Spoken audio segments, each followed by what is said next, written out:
On va parler d'accompagnement. Il y a deux très beaux dispositifs qui existent, et essentiellement deux, pour accompagner les jeunes ou moins jeunes dyspraxiques dans leur insertion professionnelle et dans leur maintien dans l'emploi.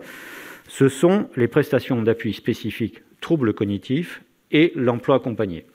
Qu'accueillir les trois autres intervenants. Donc sur le dispositif emploi accompagné. Je vous explique rapidement ce que c'est que le dispositif emploi accompagné. Vous l'avez sous les yeux. Donc inscrit dans la loi de modernisation du 6 août 2016. Donc vous voyez ce qui est écrit. C'est un dispositif qui est départemental, mais tous les départements sont couverts. C'est suite à un appel d'offres de l'Agence régionale de santé. Donc, si vous voulez, on n'est plus sur le financement AGFIF, c'est le financement des agences régionales de santé. Donc, l'idée, c'est d'avoir un job coach qui suit de manière très rapprochée la personne dans son insertion professionnelle et dans son maintien dans l'emploi. Alors les bénéficiaires, vous les avez ici, les travailleurs handicapés, voilà, donc vous avez toute la liste ici. Les diaporamas seront disponibles, de toute façon, si je me souviens bien, donc je ne vais pas insister très longtemps. La description du dispositif, vous l'avez là, le référent emploi accompagné, REA, qui accompagne le prestataire de l'emploi accompagné, qui suit la personne dans son emploi.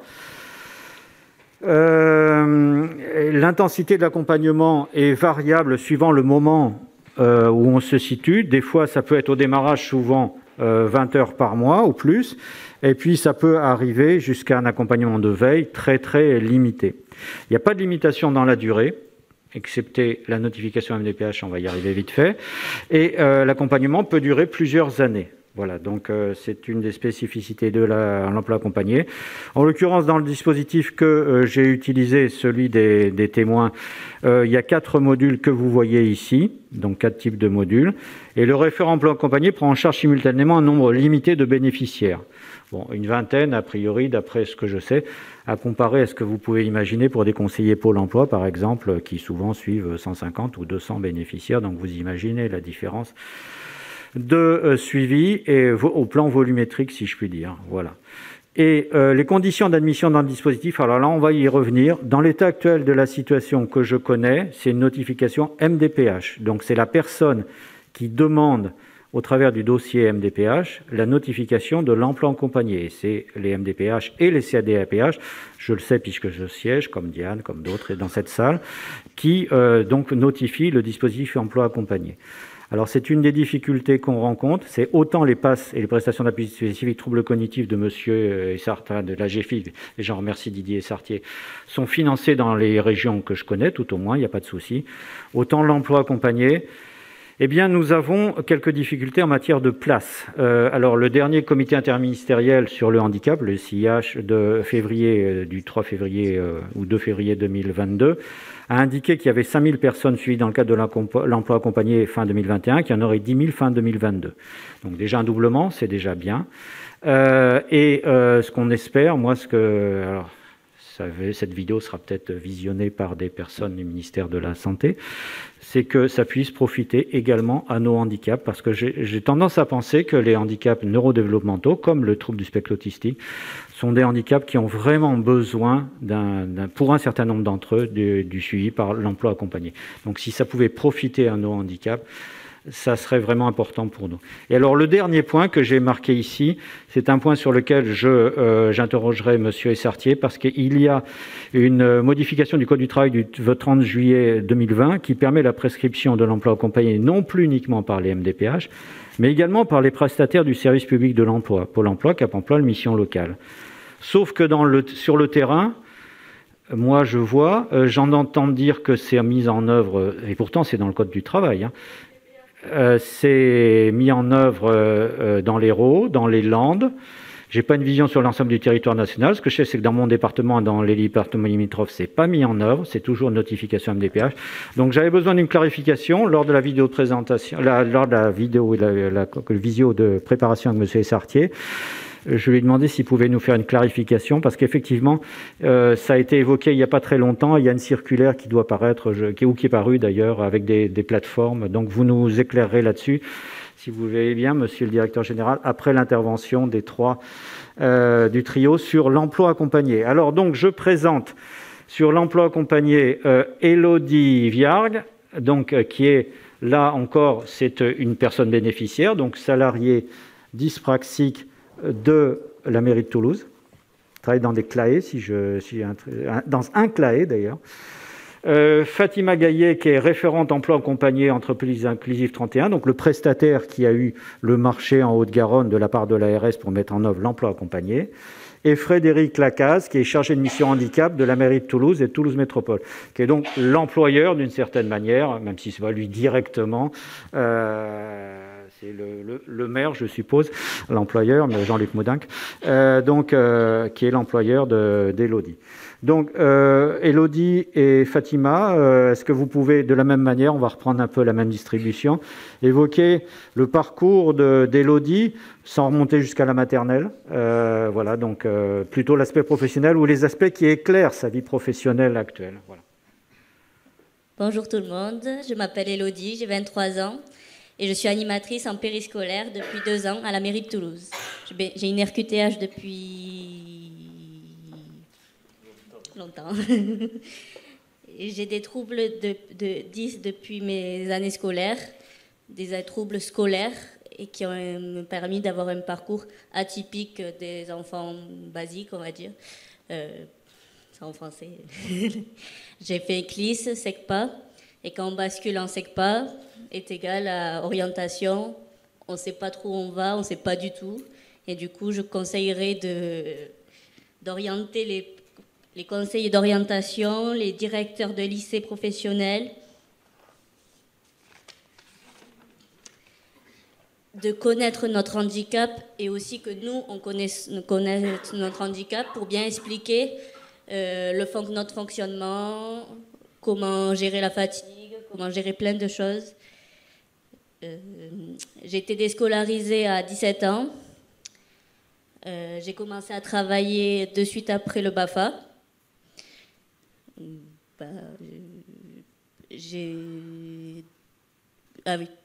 Avant la déscolarisation, je me suis déscolarisée parce que je partais en dépression pratiquement, découragée par le système scolaire.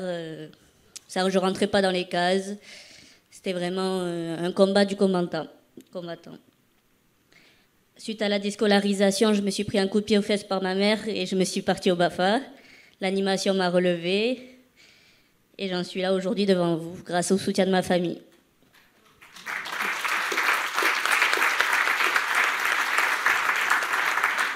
Donc, à un moment, vous avez croisé le parcours, le dispositif emploi accompagné. Alors, comment ça s'est passé avec le soutien de Fatima? Vous pouvez nous expliquer. Donc, Fatima, qui est job coach, en bon français. Avant ça, j'ai passé le permis, pardon.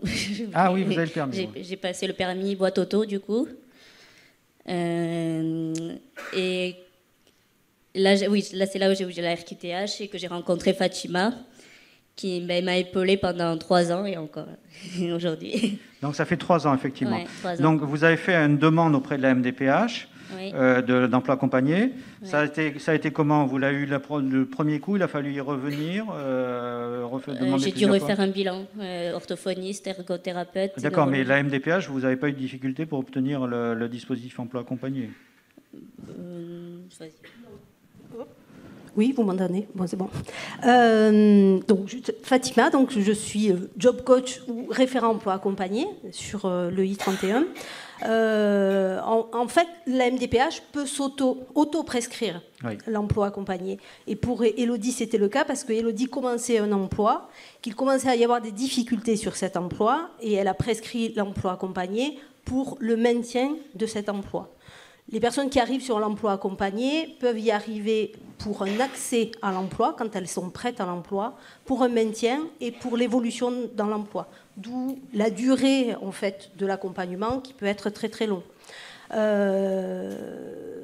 Voilà. Et vous êtes rentré facilement dans le dispositif? Il y a eu des temps d'attente? Parce que certains parlent de délai d'attente. Alors, non, le dispositif sur la Haute-Garonne est né en 2018 de mémoire. On arrive aux 4 ans. Et Elodie est arrivée, voilà, ça fait 3 ans et demi que je l'accompagne, donc elle a fait partie des premières qui ont été orientées. On était quand même une équipe assez conséquente, donc du coup, voilà, on est monté en charge progressivement, avec aussi la connaissance des nouvelles fonctionnalités du dispositif emploi accompagné. D'accord. Donc vous avez dit un point, c'est important. Les MDPH peuvent s'auto-saisir, pas uniquement sur l'emploi accompagné d'ailleurs, à partir du moment où l'étude d'un dossier montre qu'une personne n'a pas fait une demande, mais qu'elle pourrait y avoir droit, les MDPH ont depuis quelques années la possibilité de s'auto-saisir. Point très important, peut-être pas toujours mis en œuvre dans toutes les MDPH. C'est pour ça que je le précise.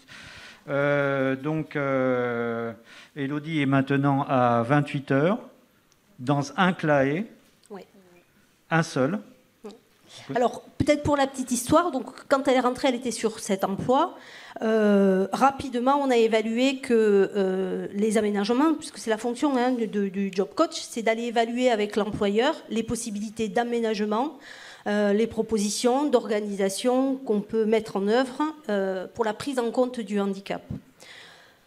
Ce qu'on a pu faire, c'est quand on a évalué que c'est pas possible ou que ça va être compliqué, qu'en termes organisationnels, l'entreprise elle peut pas forcément répondre à toutes ces demandes, on a fait le choix avec Elodie et sa maman de commencer à prospecter peut-être pour un autre emploi. Voilà, c'était une décision qu'on a prise ensemble, d'où cette relation de confiance qu'on noue au fur et à mesure avec les familles, avec la personne, parce que c'est quand même les personnes les plus expertes, y compris Elodie, qui aujourd'hui devient experte de son handicap. C'est aussi le travail qu'on essaye de mener, qu'elle-même puisse présenter aussi ce en quoi elle a besoin d'aménagement. Donc on a fait ce choix-là de commencer à prospecter ailleurs, ensemble. C'est là où on a fait appel au réseau et essentiellement aux référents handicap, parce que ça reste quand même la porte d'entrée dans les entreprises pour faciliter après nous notre venue dans les entreprises, pour ne pas être perçus non plus comme des gens qui vont s'immiscer dans l'organisation des équipes, des chefs d'équipe et des entreprises. Le référent handicap est vraiment notre porte d'entrée. Et donc, voilà, M. Lacaze a été notre interlocuteur. On va parler du coup avec Frédéric Lacaze, qui est donc le chargé de mission handicap de la mairie de Toulouse et Toulouse Métropole. Donc, vous n'êtes pas directement en relation hiérarchique avec Elodie. Vous avez une structuration du dispositif mis en place par la mairie de Toulouse. Bon, c'est vrai, et Toulouse Métropole, c'est vrai, gros employeur. Vous pouvez nous en dire quelques mots? Oui, bonjour et merci à M. Demange pour l'invitation. Alors, mairie de Toulouse et Toulouse Métropole, c'est à peu près 13 000 agents, 80 directions, plus de 200 métiers, donc c'est une grosse machine. Et effectivement, moi je suis un fervent défenseur de l'emploi accompagné parce que ça a une utilité pour la personne accompagnée, mais ça a également une utilité pour l'employeur, qu'il soit privé ou public. Parce que ça permet d'être là au quotidien pour accompagner l'agent, le manager, le collectif de travail, pour que l'inclusion se fasse du mieux possible. Et je dirais, au vu de ce qu'on se dit dans ce cas précis, mais dans d'autres cas, le référent handicap, c'est un peu le facilitateur qui va faire le lien aux besoins vers différents interlocuteurs. On en parlera peut-être tout à l'heure, mais par rapport à Elodie, il y avait besoin d'un logement au plus près de l'emploi. Donc là, j'ai pu faire le lien avec l'assistante sociale et le comité d'entreprise de la collectivité pour aider Elodie par rapport à la caution. Après, on peut faire le lien avec la psychologue s'il y a besoin. S'il y a besoin d'ergonomes, on peut mettre en place une étude ergonomique ou avec un conseiller en prévention, une étude de poste. On a des infirmières de travail, on a les associations de médecins au travail qui, pour petite parenthèse, on va bientôt les sensibiliser à l'emploi accompagné parce qu'à leur niveau, ils ne connaissaient pas jusqu'à maintenant le dispositif et ça a tout intérêt pour un médecin de connaître le dispositif par rapport à la personne pour faire le lien, pour mettre en place si besoin. Au vu de la table ronde précédente, je pense que Thomas pourrait rentrer dans le dispositif de l'emploi accompagné. Ça aiderait à sécuriser son maintien en poste. Ça pourrait être intéressant pour lui. On en discutait avec Mme Gaillet tout à l'heure.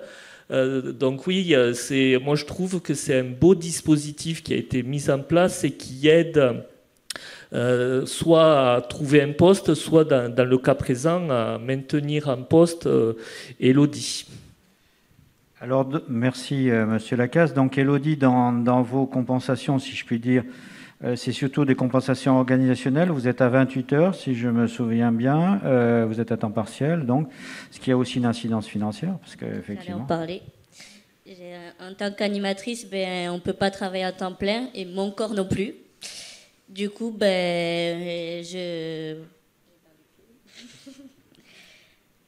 je voulais poser la question aux professionnels. Qu'est-ce qui est différent entre le temps d'apprentissage à l'école et le temps qu'on passe au travail? Notre fatigabilité reste la même. Fournir 35 heures, 28 heures, 20 heures. Pour nous, la capacité à effectuer les tâches demandées, c'est la même difficulté pour moi de respecter notre engagement à faire 20 heures, 28 heures. Ça nous demande beaucoup. Et après, on ne peut rien faire à côté. Donc, grâce à l'emploi accompagné, j'ai pu découvrir les loisirs de la vie. Enfin, reprendre goût. Parce qu'enfant, orthophoniste, ergothérapeute, tout ça, chacun ses passions. Ouais. Voilà. Donc, financier. Oui. Sur l'aspect financier, bon, vous avez l'AH, mais du coup, vous ne la touchez pas, vu que vous avez un salaire. Vous avez l'AH, mais vous ne la touchez pas. C'est l'évaluation qu'on a à faire aussi sur l'emploi accompagné, c'est effectivement la mise en emploi. Néanmoins, on s'aperçoit qu'on a très peu de gens qui travaillent à 35 heures. Le fait de pouvoir mettre la question du maintien dans l'emploi, c'est aussi l'aménagement du poste de travail. Pour sécuriser l'emploi, c'est aussi que l'emploi... nous, on a l'habitude de dire, quand on parle d'inclusion, c'est à l'environnement de s'adapter à la personne. Les propositions que l'on fait aux entreprises ont cette vocation-là. Quand on aménage les heures, effectivement, on réduit le temps de travail, mais ça sécurise l'emploi.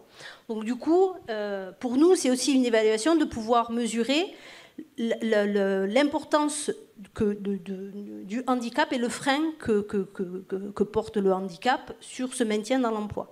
Donc on sollicite la MDPH à nouveau pour demander l'AH, puisque la vocation de l'AH, c'est bien ça, hein, c'est la compensation du handicap.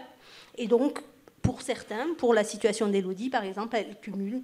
En tout cas, elle bénéficie de l'AH et de son salaire, ce qui lui permet d'avoir une activité, en tout cas des revenus qui lui permettent d'avoir une vie sociale, d'être un évité, puisqu'on a pu construire ce projet-là, de mener quelques activités à l'extérieur pour aussi se décentrer de l'emploi, parce qu'il y a aussi cette problématique-là, c'est que quand on retrouve un emploi, on a tendance à trop l'investir, et pour des jeunes comme Élodie, ça demande énormément et de temps et d'énergie, et ça ne laisse pas beaucoup de place à autre chose. Et d'autres problématiques viennent se greffer.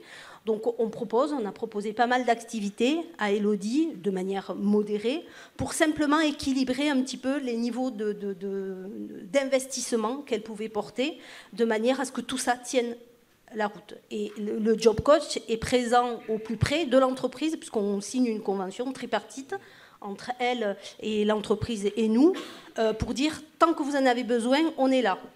Ils peuvent nous solliciter à tout moment. C'est pour ça qu'on n'accompagne que 20 personnes, hein, parce que ça veut dire que si Élodie m'appelle ou que l'entreprise m'appelle et qu'il faut que j'y passe la matinée le lendemain, il faut que j'ai du temps disponible.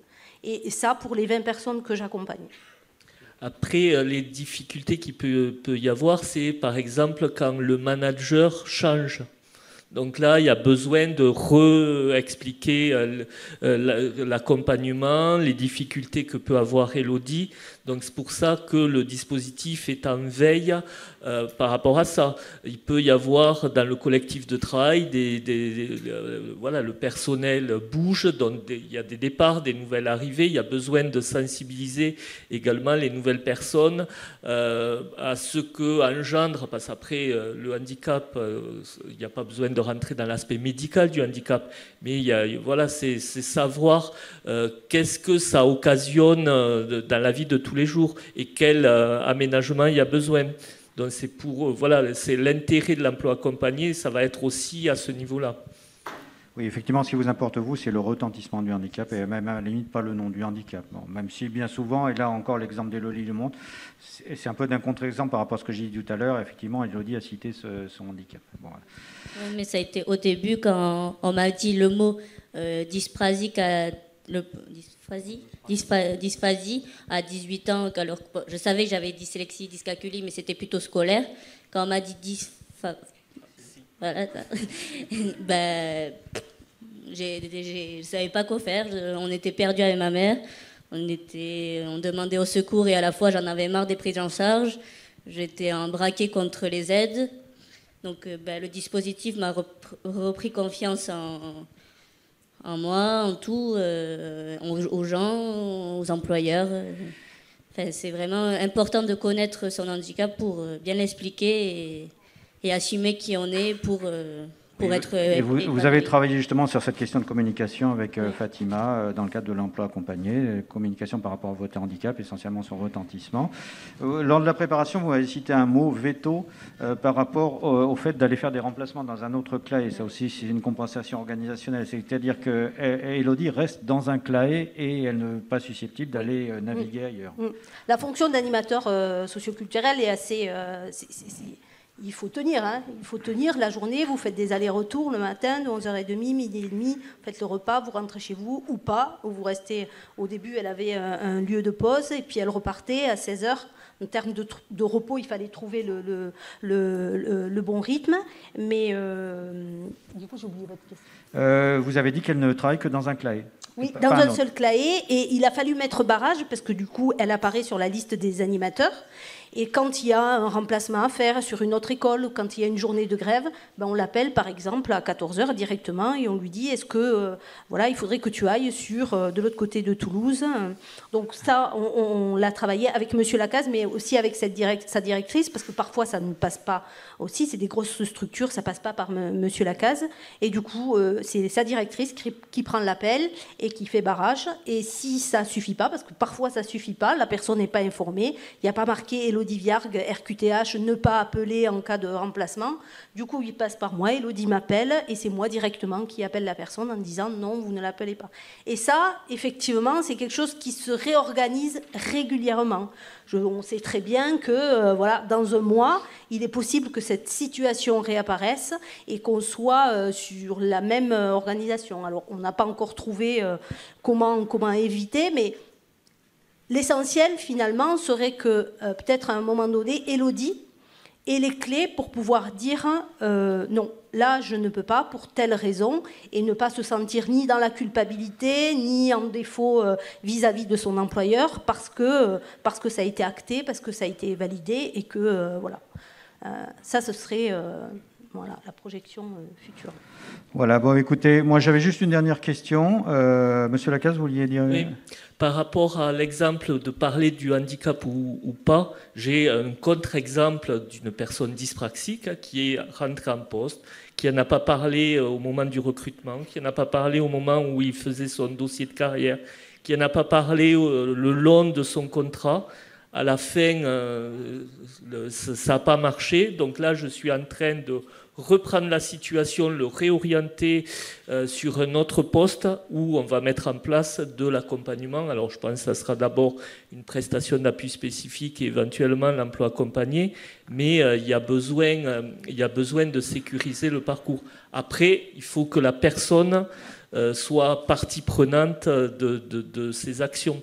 Mais bon, là, je pense qu'au bout d'1 an, on va dire, d'échec, je pense qu'il a compris que là, il y a besoin qu'il puisse être accompagné pour sécuriser la suite. C'est important ce que vous venez d'indiquer parce qu'effectivement, un certain nombre de personnes me disent que les prestations d'appui spécifique, troubles cognitifs et l'emploi accompagné peuvent se succéder dans cet ordre-là. Je pense que on l'a vu avec les deux tables rondes, les deux se combinent et vont bien ensemble. J'avais une dernière question, avant de passer la parole à Didier Sartier. C'est quid des parents dans votre cas? J'entends que vous êtes assez proche d'Élodie. Je sais que j'ai eu sa maman, on a vu sa maman aussi lors de la préparation. C'est vous qui dialoguez avec la maman d'Élodie? Comment ça se passe, le lien avec les parents? C'est pas Fadé avec la casse directement, donc... Alors après, dans d'autres cas, ça arrive. Mais c'est aussi l'intérêt du dispositif emploi accompagné où Fatima Gaillet va faire l'interface entre l'agente, la maman, le manager, le collectif de travail. C'est un peu c'est le rôle voilà, l'interface. Voilà. Après, tout dépend de la porte d'entrée en fait, sur l'emploi accompagné. Il y a des situations où les parents sont déjà voilà, dans la situation et le but, c'est pas de les évincer et de dire bon, maintenant on prend le relais. L'idée, c'est de travailler ensemble. C'est vraiment, vous verrez dans l'hymne à l'inclusion, un de mes collègues parle d'une belle expérience humaine. Moi, après 4 ans d'exercice, je trouve que ce sont de belles expériences humaines parce qu'on prend le temps. Moi, je viens du secteur médico-social et ce qui nous manque aussi dans les accompagnements, c'est souvent le temps. Il y a toujours des échéances qui viennent, voilà, et on n'a pas le temps forcément de préparer la suite. Là, pour le coup, on a le temps de construire, les relations avec les employeurs qui, au-delà de la bienveillance, font aussi preuve quand même de beaucoup d'engagement et on en a. Mais ça demande du temps et ce temps on l'a. Donc pour une fois qu'un dispositif nous en dispose, à chacun du coup, on le prend. Bien écoutez, merci. On va passer à mes questions à Didier Sartier.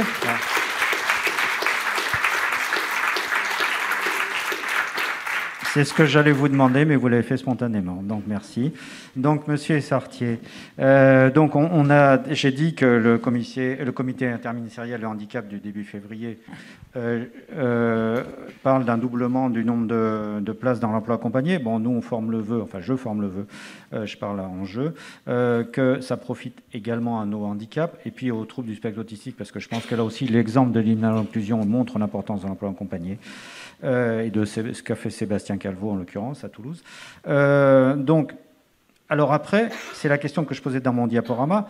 Quid, et vous avez des nouvelles, je crois, de la prescription de l'emploi accompagné par le service public de l'emploi, Cap Emploi, Pôle emploi, mission locale. Et puis, du coup, comment vont s'articuler les deux dispositifs, les prestations d'appui spécifiques, en l'occurrence, pour ce qui nous concerne, nous, troubles cognitifs, il y en a 6, et l'emploi accompagné, comment vont faire les prescripteurs Cap Emploi, Pôle emploi, mission locale? Comment ils vont choisir l'un, l'autre, l'un après l'autre? Enfin voilà, donc c'est tout ça qui pour moi n'est pas clair. Voilà. Bonjour à tous et merci pour l'invitation. Merci pour ces illustrations, ces témoignages et ces prises de parole qui sont illustrent ce qui se fait aujourd'hui. Peut-être d'ailleurs un petit retour en arrière. Les deux dispositifs sont quasiment nés. Enfin, je parle pour les troubles cognitifs. Et l'emploi accompagné sont quasiment nés en même temps. Ils ont tous les deux débouché de la même méthode, c'est-à-dire quelque part des expérimentations qui ont eu lieu avant, d'ailleurs que la GFIP a soutenu pendant un certain temps, et qui se sont traduits par, dans un cas, la loi, pour l'emploi accompagné, c'est une volonté aussi d'inscrire ça comme un nouveau type de service dans la loi, et dans la loi travail, absolument, de 2016. Et qui s'est mis en place à compter de 2017. Donc je trouve pour un dispositif public d'ailleurs, passer de 0 ou quasiment 0, il y avait quelques centaines de personnes dans les dispositifs, il y avait 13 dispositifs très locaux qui existaient en amont, notamment aussi d'ailleurs sur ces territoires au passage, à un dispositif qui aujourd'hui 5000 fin 2021, on est à 6000, et oui, on espère bien atteindre les 10 000 en fin d'année. C'est pas mal, les moyens ont été mis. Les moyens ont été mis de manière très très forte aussi, parce qu'il y avait des moyens au départ, mis par l'État, mis par nous-mêmes et le FIP, pour faire court. Le FIP-HFP, donc comme l'AGFIP, sont les deux fonds qui finalement apportent des moyens, développent des services communs. D'ailleurs, les PASS sont des services communs pour justement le développement de l'emploi des personnes en situation de handicap, et je reviendrai peut-être dessus après. Et il y a eu le plan autisme qui est venu apporter des moyens complémentaires. Mais même si c'est un plan autisme, dans tous les cas, puis je réponds à votre question, j'y arrive, dans tous les cas, depuis le début, le dispositif est ouvert à tous les types de handicap. Je me permets de le dire pour qu'il n'y ait pas d'ambiguïté, à tous les types de handicap. Alors c'est vrai qu'aujourd'hui, je crois, j'ai pas révisé tous mes chiffres, mais on est à plus d'un tiers de handicap psychique, c'est vrai, avec une proportion assez importante et qui progresse en matière d'autisme d'ailleurs aussi, par ailleurs, mais à côté de ça, mais néanmoins, c'est ouvert à tous les types de handicap. Et aujourd'hui, il y a de tous les types de handicap en emploi accompagné. Il est important de le dire. Et en revanche, il est vrai aussi qu'il est encore assez mal connu, vous l'évoquiez, et qu'on a un énorme enjeu de le faire connaître de tous. Encore du service public de l'emploi, d'une certaine manière, je vais revenir sur ce point-là, des employeurs aussi. Alors là, on a un employeur public qui le connaît bien, mais de l'ensemble des employeurs, de l'ensemble des formes d'accompagnement pour justement pouvoir le mobiliser à bon escient. À bon escient, aujourd'hui, c'est via les MDPH, vous l'avez évoqué, initialement, c'était que par ce biais-là, avec tout ce qui a été décrit, on a une situation, il faut savoir que pourquoi il n'y a pas de file d'attente toujours, c'est qu'il y avait aussi de la régulation par les MDPH. Il faut bien voir que quand on ouvre un dispositif comme ça, les acteurs ne voulaient pas créer des files d'attente non plus, donc il y a une forme de régulation en fonction de la montée en charge du dispositif qui s'est opéré. Et puis depuis, je crois que c'est 2020, si je ne me trompe pas, l'été 2020, dans le cadre, l'ouverture a été faite au SPE. 30 juillet 2020. Oui, c'est ça. Oui, c'est ça, 2020, si je ne me trompe pas, été 2020. C'est ouvert au SPE, au service public de l'emploi, comme vous l'avez rappelé. Simplement, c'est vrai que ça a du mal, selon les départements, ça marche plus ou moins bien. Et c'est aussi dans cet esprit-là qu'a été réfléchi, puisque la question a été posée, mais comment on fait, comment on articule les dispositifs, qui a eu le choix de fait, et c'est, je vous la laisse, la circulaire, qui est datée du 31 décembre 2021, mais qui est en fait sortie il n'y a pas si longtemps que ça, il y a quelques semaines, et qui met en place un dispositif, de faire évoluer le dispositif emploi accompagné à travers la mise en place de plateformes qui permettent de finalement faire en sorte que l'on a autour d'un chef de file l'ensemble de ceux qui peuvent faire du job coaching, voire de l'accompagnement complémentaire, d'avoir, et autour de la table aussi les acteurs du service public de l'emploi, ce qui va permettre aussi finalement de réguler l'entrée et de faire en sorte que la prescription de l'emploi accompagné par le service public de l'emploi soit de qualité. Parce que c'est pas le tout qui est une prescription, il faut aussi que ça soit une prescription qui soit adaptée, parce que, à nouveau, même si c'est 10 000 places, c'est pas encore 20 000, peut-être qu'un jour on arrivera à 20 000, mais donc il est aussi important que ceux qui en ont le plus besoin puissent y accéder. Donc, et que tout acteur de Pôle emploi, on en sait quelque chose par rapport à nos aides et prestations, n'est pas nécessairement directement toujours en capacité de dire oui là je vais pouvoir prescrire, c'est nécessairement de l'emploi accompagné.